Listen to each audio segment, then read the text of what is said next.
Hello again everybody and welcome back to Quick-Fyre's Quick-Fyre Guides. Today we're going to be creating a character for Dungeons & Dragons. It's a very easy step-by-step guide, so let's just shoot through them all real quick. Step 1, you're going to be picking a race. Step 2, you'll pick a class. Step 3, you'll pick a past. Step 4, you roll your stats. Step 5, you get your bonuses. Step 6, you get your spells. Step 7, you pick a name. And finally Step 8, you pick your archetype. Step 1, picking a race. In the core D&D Player's Handbook, you are given the option of 9 different races, including sub-races, to choose from, each of which have their own special racial bonuses or traits. Picking a race will let you know certain languages, and will also generally shape what your character looks like, how tall they are, their movement speed, will give you certain ability bonuses, and will also allow you to take on certain racial traits. Some races can see in the dark, other races don't need to sleep, whereas others can either be immune to or even breathe out fire. So let's just sum them up real briefly. Humans are the most populous and generic race, but they get a +1 to every ability. Elves are beautiful, wise, and long-lived. Dwarves are hardy builders and crafters. Halflings are short, cheerful characters who love the simple things. Gnomes are very short, curious characters that like inventing. Half-elves are the result of humans and elves getting busy.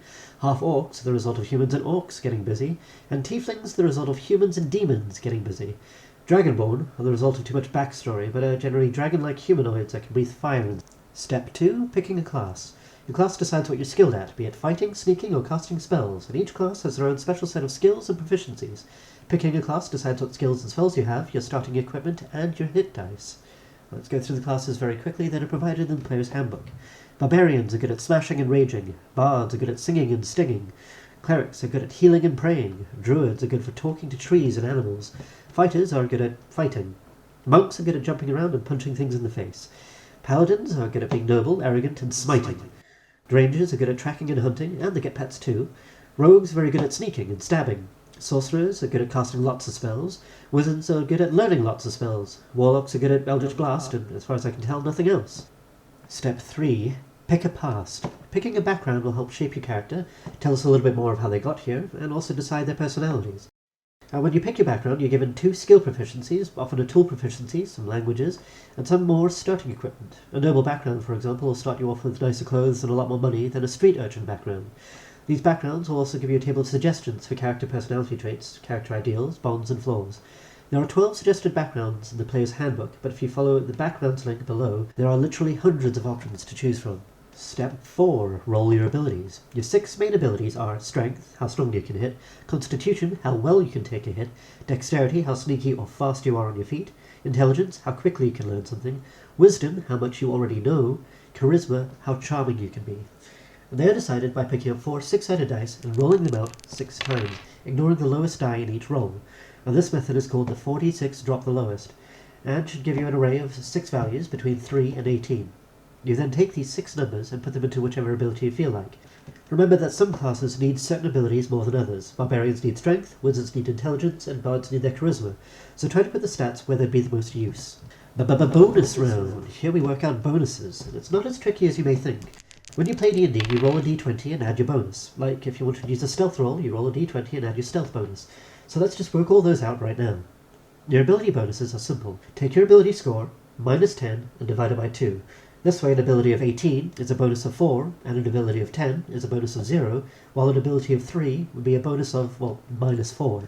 You also get proficiencies, skills that you're good at. When you're level 1, your proficiency bonus is +2. It goes up more as you level up. So if you picked a skill that you're proficient in, you get an extra +2 bonus on top of that. Each skill is connected to a certain ability. It'll be marked next to it on your character sheet. So you use that to add a bonus to each of those skills. Bonuses. Now also your AC is decided by the armor that you're wearing, your initiative is decided by your dexterity bonus, and your passive perception is 10 plus your perception skill bonus. Step 6. Choosing spells. Now spells and spell casting is a rather complex topic that should be covered in another video. However, know that when you pick a spellcaster class, you'll gain access to at least 2 cantrip spell slots and 2 level 1 spell slots. Each class can have a whole range of different spells to choose from, and you can pick out a number of cantrips, like Quick-Fyre simple spells, and at least 2 level 1 spells. Look in the Player's Handbook or up on D&D Beyond for the spells available to your chosen class.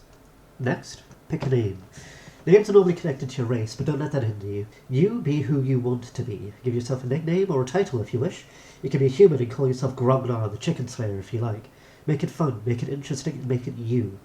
If you are having trouble picking a name, however, there are some very good random name generators that can be found easily through Google. And finally, pick yourself a character archetype. This will help both you and the Dungeon Master pick what sort of character you like to play, how you like to play them, and what sort of character arc you'd like to see them go throughout the campaign. There is more information on my other video on character archetypes, but let's just run through them all very, very quickly. You have the lover, the hero, the magician, the outlaw, the explorer, the sage, the innocent, the creator, the ruler, the caregiver, the everyman, and the jester.